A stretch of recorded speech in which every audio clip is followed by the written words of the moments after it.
ভাবিয়ে যাই দিই জানলাটা কিন্তু খোলা, সুকি দিয়ে চাই আর আমাকে কি তাকে স্যাবরা খাই উঠছে, বাগাবাগি করে, বাগাবাগি আমাকে কিতা বাগাবাগি করে, আবার তুমি সাইডটা নাও, তুমি যুদ্ধ বহুত করছো, তুমি সাইডটা লয়ে শান্ত তাও, আমি টেরাম, আমি করা বেশি না লাগবো, আমি কিন্তু খেলাটা শেষ করতে আসি। তো পুতিন বিষয়টা ভাবার বিষয় আছে। দেখো টেরাম, তুমি এটা এমনি বললে হবে না, জেলি কথার খাট নিচে বান্ধিয়ে হালাই রাখছে, অদৃশ্য ভাবে দেখা যায় না, সিচুয়েশন আসতেছে। জেলি তেরা কে হোগা। এই মুহূর্তে সবচেয়ে মজার বিষয় হচ্ছে যুক্তরাজ্য যখন ইউক্রেন এবং রাশিয়ার মধ্যে যুদ্ধটাকে চাঙ্গা করতে চাচ্ছে, পুতিন আর ট্রাম্প বৈশা সুন্দর করে ইউক্রেনের দুই ভাগ কইরা কে কোনটা নিব তারা ভাগাভাগি লুব্বা লুব্বি খেলতেছে এই খবর গণমাধ্যমে।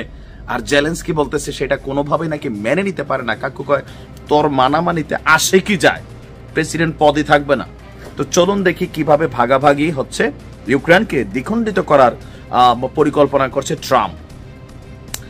রাশিয়া এবং ইউক্রেনের মধ্যে চলমান যুদ্ধ বন্ধে ইউক্রেনকে দুই ভাগ করা যেতে পারে, যেমনটা করা হয়েছিল দ্বিতীয় বিশ্বযুদ্ধ পরবর্তী জার্মানিকে।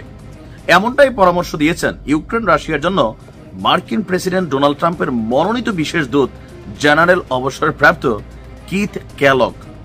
তো কি ব্রিটিশ সংবাদ মাধ্যম দ্য টাইমসকে দেওয়া সাক্ষাৎকারে তিনি বলছেন, শান্তি চুক্তির অংশ হিসাবে ইউক্রেনকে দ্বিতীয় বিশ্বযুদ্ধের পর বার্লিনের মতন ভাগ করা যেতে পারে। তার বক্তব্য যে আপনার রাশিয়ার সেনাবাহিনীর আগের দখল করা অংশ থাকতে পারে এবং এই দুই অঞ্চলের মাঝে থাকবে একটি ডিমিলিটারিজড বা নিরস্ত্রীকৃত একটি অঞ্চল এবং ইউক্রেনীয় বাহিনী এই অঞ্চলে থাকবে। ক্যালগ এর আগে ভাইস প্রেসিডেন্ট মাইক পেন্সের জাতীয় নিরাপত্তা উপদেষ্টা ছিলেন। তার বক্তব্য, দিনিপ্র নদীর পশ্চিম অংশে পশ্চিমে অ্যাংলো ফরাসি নেতৃত্বাধীন যে বাহিনীর উপস্থিতি ক্রেমলিনের জন্য মোটেই উস্কানিমূলক হবে না। এই নদী ইউক্রেনকে উত্তর দক্ষিণে বিভক্ত করেছে।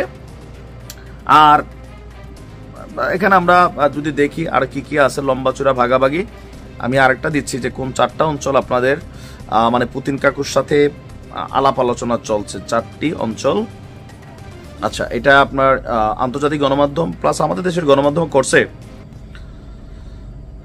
ইউক্রেনের পূর্ব দিকের চারটি অঞ্চলকে নিজেদের মালিকানায় আনতে রাশিয়া দীর্ঘদিন যাবৎ যে লড়াই চালিয়ে গেছে তাতেই সমর্থন দিতে যাচ্ছে ট্রাম্প। দুই মার্কিন কর্মকর্তা এবং কি ট্রাম্পের বিশেষ দূত রাশিয়া গিয়েছিল, 4 ঘন্টার একটা রুদ্ধদ্বার বৈঠক হয়েছিল এখানে। আর ওই বৈঠকের পরপরই আমরা দেখছি যে কি বলা যায়, মার্কিন দূত জেনারেল কিথ ক্যালগ এখানে নানানভাবে ট্রাম্প এবং পুতিনকে বোঝানোর চেষ্টা করছে যে কিভাবে এটাকে সুন্দরভাবে সমাধান করা যায়, যুদ্ধটা বন্ধ করে দেয়া। আর এই বিষয়ে ফাইনাল অবস্থান হচ্ছে আপনার ইউক্রেন তীব্র প্রতিক্রিয়া জানিয়েছে আর ইউরোপীয় ইউনিয়ন বলছে এটা অনৈতিক, যুদ্ধ শেষ হয় না, যুদ্ধ চলবে। আর এর মধ্যে সবচেয়ে বড় ভূমিকা কে রাখছে, এক সময়ের মোড়ল যুক্তরাজ্য। দেখেন আজকের দিনে আপনি যুক্তরাজ্যের যা ভাবেন তারা কিন্তু তা না ভাই।